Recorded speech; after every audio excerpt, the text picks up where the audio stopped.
All right, the Peter Gammons Report brought to you by Sunrise Volkswagen, where the sun always shines on savings. The news, we'll try and keep it on the field for a couple of minutes and get away from the steroid nonsense. Pedroia signs a big contract with the Red Sox, and you know what? At a time when baseball needs, a little help, Pedroia is a guy that can show you that it's not about strength and size and everything else. And there's Pedroia getting himself $100 million. That says a lot, probably more for every little kid in the country who thinks about he's not big enough to play the game. Pedroia shows you can do that. So he is when baseball needs a message, he's a good guy to send a message with. You know that? Absolutely. And, Mike, it's so important for this team and this franchise. I mean, this guy lives in that. This deal was completely driven by Pedroia. I mean, he could have made a lot more money if he waited until after Robinson Cano signed. But, he just wants to be here. He wants to finish his career here. He's absolutely the leader of the team. I mean, how he is with young players. I haven't been around many baseball players who taught, drove, and encouraged young players the way he does. I mean, yesterday he would say, well, it's basically done. Then he starts asking me about these two guys over in the future get two really good young players the Red Sox have, and he wanted to know everything about them. What do you think about this if they come up? How many players think about that stuff? But he said to me, look, I want this team to be good as long as I'm here. And, I've got to help the young players who come along. And that's just going to be a year ago at this in September when they were having a terrible year.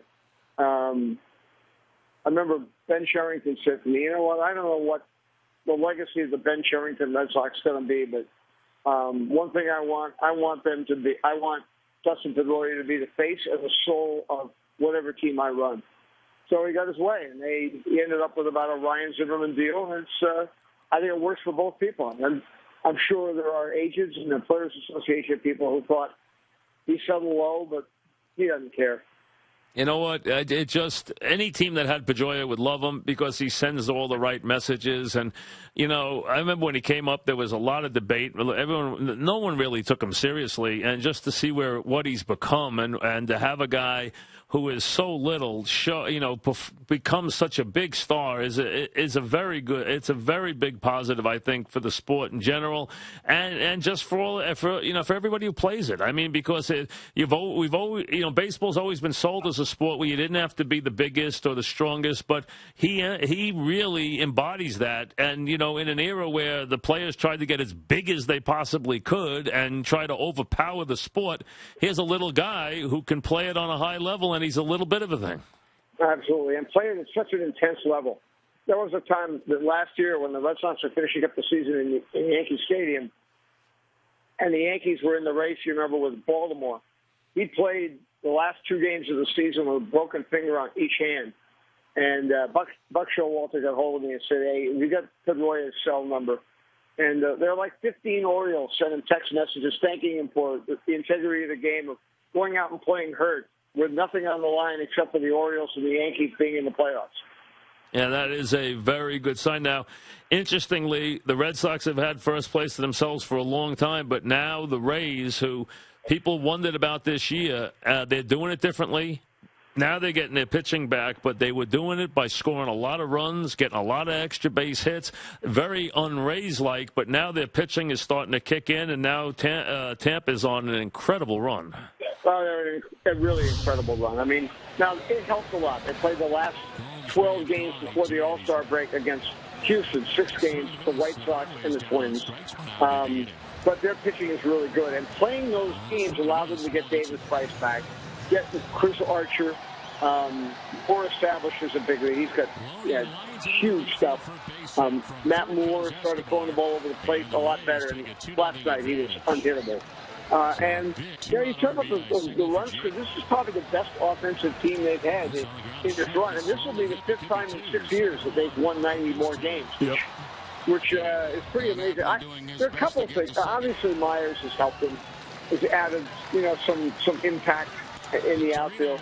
To me, and talking to their players, the guy that's made the biggest difference in that team is Yunel Escobar. I mean, that's a tribute to Joe Madden, be able to find a guy that didn't fit in with the Braves or the Blue Jays. And, he doesn't worry about him doing some of those little funny things that he did when he played for the Industriales in Havana. He doesn't worry about, him having. To me, Escobar likes to play the way you and I played when we were 10 or 12. And, it's when you get, I think since the 11th of May when he finally started hitting, I mean, not only is he hitting almost 300, but in that 9 spot in the order, which is so important when Longoria is hitting third, he's got like a 370 on base percentage. And that's, so when you're a 9 hitter who's an offensive force, and then you go Jennings and whoever hits second in front of Longoria, that changes the lineup around a lot because depth is more important in the middle. I've always thought that if you can go 1 to 9, you're better than a team that goes 3, 4, 5. Talking with Peter Gammons. All right, Garza's been moved. Soriano is about to be moved. Sounds like he could be moved to the Yankees. Who else do you think is on the verge of being moved here as we get to the last week before the 31st? And I do think that Soriano will end up with the Yankees. I know Theo Epstein is flying out to Phoenix right now, and he and Jed Hoyer are going to sit down with Soriano. Then they still have to finish up the player that they get from the Yankees, but I think it'll happen.